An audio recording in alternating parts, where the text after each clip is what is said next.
So, Maul Shadow Lord has now premiered. And I don't know. So here's the thing. Before the show had released, I was struggling to really understand the point of a show for Maul. And there's a couple of different reasons why. When you have a character in a sort of a prequel project, whether it's a movie or a series that you know survives to some later part of its franchise, it kind of takes away all stakes and suspense surrounding that character. So sure, Maul might lose some of his army, he may lose some allies, but Maul, we know, survives until Rebels. So also, he doesn't just survive until Rebels. We've already seen his character perish in Rebels, so his character felt finished already. And despite his role in Rebels, some people liked it, some people didn't. I was one of those that just really didn't. Maul's been a very well written character for most of the Clone Wars episodes he's been in. So for him to be in his own show, it was very intriguing. So I was excited for it. Not only did the animation look really good, and I still have to confirm this, but I believe some of the writers for this season were the writers for specifically the Unbarn arc in Clone Wars. So if that's true, which I believe I remember hearing something about that, that gave me a lot of hope for this series, because the Unbarn arc is remembered amongst Clone Wars fans as one of the best arcs in the series. So now that we have Maul Shadow Lord and is out, the episodes were kind of plain as far as his character is concerned. We see him sort of this defeated kind of sense of self. He doesn't have really much of the Shadow Collective. The majority of them have betrayed him at this point. Most of the galaxy doesn't really believe he's really around anymore. They just know he's disappeared because he's been hiding from the Empire and from Sidious. He wants to get revenge against Sidious, but he's also hiding. So, we know in Clone Wars, in the final arc of the series, in its third series finale, Maul was getting visions of basically Revenge of the Sith. He knew what was coming, he knew Sidious would take over, and he wanted to grab what power he could. That's where the Shadow Collective came in. So at this point in the show, which I believe is supposed to take place at some point during the same time as the Bad Batch, he's already lost a majority of the Shadow Collective, so now he's getting revenge on them first, is what it seems.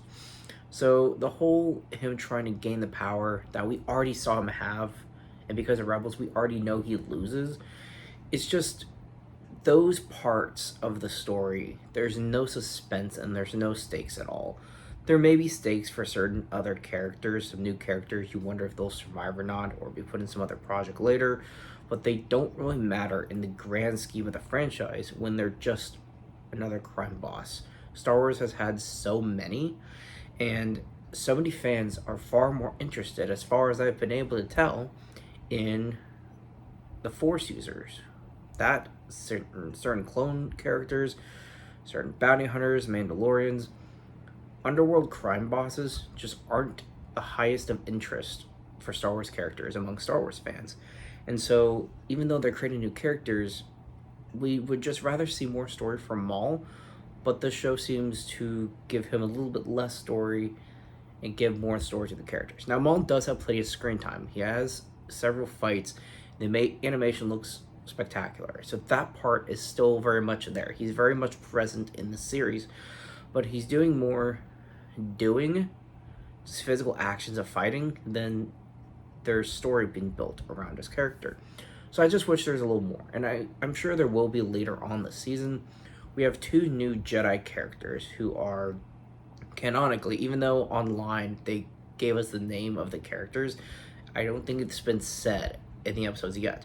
So we have our Twi'lek Jedi, and we have this new Jedi that I don't know if they said his species. I think they have, I just don't remember it, and I know his name is kind of complicated to pronounce. So we're just going to go with her Jedi friend, is what I'm going to call him for this review.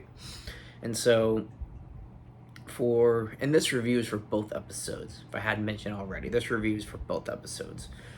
And so this Jedi friend, of hers. He seems to just be this nice stand-up guy, but you can also tell he's gonna be the kind of character that's taken advantage of over and over. He doesn't want to steal food. He's starving, but he just would rely on. He would rather rely on strangers giving him food than taking any action to try and take it or force his way to be able to have a way to eat. So he's just one of those good guys that you know is gonna get screwed over at some point. Whereas this Twi'lek Jedi, she's trying to take the food. She ends up getting arrested. She'd rather not give up her name. She's being very rebellious, and those are dark side qualities Maul can take advantage of, which it seems like he's already trying to do. He's not forcing her to join him, but he's basically trying to get her to question, she was a Jedi, but what does that look like now? There's no Republic, there's no one to protect, everyone's after her, people are after Jedi, no one's on the Jedi side anymore. He's basically trying to twist her ideology into seeing the Jedi as something that's pointless now, at least in this point in the war, or in this new war she's now kind of in the beginning of being a part of. And so that's sort of what Maul does, playing mind games sometimes. That's kind of how he got into Ezra's head in Rebels, is by playing with or toying with the idea of, look at what you've suffered through. What if you could do more? I can show you how to do more. The Jedi won't, they can't, but I can. So that's just sort of what Maul does, and I think that's what makes the complexities of his character so interesting, is because he's not that brash character that's forcing everyone to do what he says.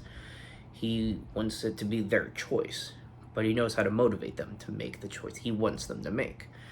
So that just is a testament to the writing of his character. So like I said, I wasn't a huge fan of the writing for his character in Rebels, just because I think Rebels had such a handicap from being a Disney show. I think there are so many storylines that had dark-ish moments that could have just been all the way dark and it would have been more interesting. Or storylines where characters are wanting to do basic non-killing things that would have made sense for rebellion characters to just execute this character, that character. So I think Rebels was very much handicapped, and by default, Maul became the same way.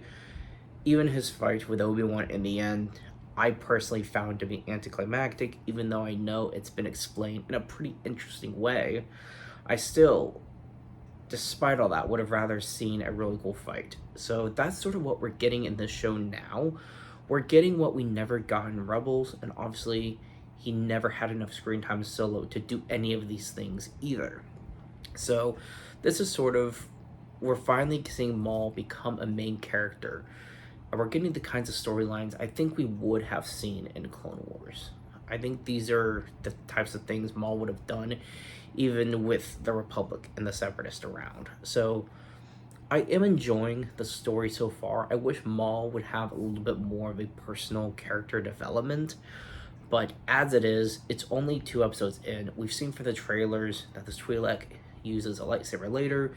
He's fighting Inquisitors, presumably killing them. We've seen him tearing through the Empire, which the Empire is not showing up in the trailer or in these episodes yet. So I think everything's going to escalate in the next upcoming episodes, which I think does give me some hope, knowing that things I personally do believe will in fact escalate, given what we've seen of what more there is to come. Not only that, I think it's also interesting how there are eerie comparisons to Andor in a very vague sense. So Cyril in Andor, he was part of the police force on this planet, and they didn't really want to get the Empire involved. They wanted to be able to handle it on their own, but once the Empire got involved, everything got swept under the rug, and it was a takeover. And that's sort of the same thing happening in Maul. You have this character Lawson, which he's a very interesting, complex character as well. He's got a son, he's presumably divorced, and he's just trying to be a good cop, but he's also trying to be a good dad. So I think the writing for his character is really good right now, but he doesn't want to alert the Empire. Basically, they have this rule that if they see someone with a lightsaber, report it to the Empire. Presumably, Inquisitors would be sent after them. So this guy, he doesn't want the Empire on his planet. He wants to try to contain it, but He also doesn't really have any personal experience with Maul. We know he's not really going to be able to take him down. He may find out more information, and he may try to corner him or use the police force to try and corner him somehow. But we know Maul is stronger than that, and we know the Empire is going to be needed to stand a chance against him, even though we know he won't perish or anything like that. And so that comparison to Andor, with the whole fear of not wanting to get the Empire involved, I think it kind of keeps with the consistency of, even though the Empire is the main controlling interest in the galaxy, for most planets who don't have the Empire already occupying their world, they don't want them around. They are terrified of the Empire because of probably the rumors and stuff they heard around. They heard of, what happened with Sidious, how the Jedi attempted to try and kill him, but he survived. So they wonder, there's gotta be, my headcanon is, people gotta assume that Palpatine had powers as a Jedi or a Sith or whatever. If he's being targeted by Jedi and he survives, I mean, they gotta believe he's got some sort of abilities. So with the Empire just executing people left and right and wiping out the Jedi, it's very much a show of force that the Empire uses. So I just find it very interesting that this policeman is afraid of the Empire coming to his world. So that aspect is still very interesting, which is something that I think Bad Batch did really well, and something Andor did really well. So overall, these were generic episodes. In the grand scheme of things, there's not really all that much that's happened. Maul convinced two crime bosses to go after each other, and one of them died. That's essentially what's happened so far. That and this new Twi'lek character, he's trying to twist her ideas of the Jedi.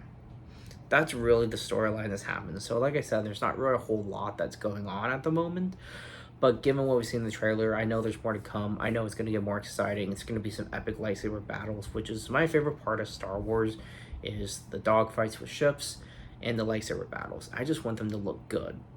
So I'm excited for the future episodes. I can't say I was all hyped up based off of these two episodes, this 2-episode premiere, but I do have hope for the future of this season. I think it's rumored, or maybe it's confirmed, and I don't have my information right, that they're already moving forward with the season 2. So I think they're very much going to try to start building some longevity with Maul, because Sam Witwer has been such a staple for Star Wars for so long, bring not just Maul, but other very interesting Star Wars characters to life. I think the fact that he's being given his own project, even if you don't find these characters in the show all that interesting, I think it's incredible that he's given the opportunity to have this project, to have something of his own. Because even if you aren't really the biggest fan of the writing or even the character, the voice work is just absolutely incredible. He's an incredible voice actor, and he's done some live action acting as well in other roles, and I thought he did pretty well. But Maul is just such a unique character for him that he's really made his own. So we'll see what happens with the rest of the season. We know he's going to end up fighting Jedi and Inquisitors, presumably killing Jedi and Inquisitors. So I think we're going to see Maul become more and more powerful, which would be pretty nice, because we haven't really seen him have any victories in really a long time. So I think it's cool stuff coming up. I just hope it lives up to the hype, because Maul's been such a cool character in the past, and despite what they did with him in Rebels and or Solo, I think the badass version of Maul we had in Clone Wars, I think we can get there again in the show, and I think this is the best opportunity and chance to see that version of him again. So that's my review for Maul Shadow Lord, these first couple episodes. Thanks for watching. Keep it digging. I'll see you guys next time.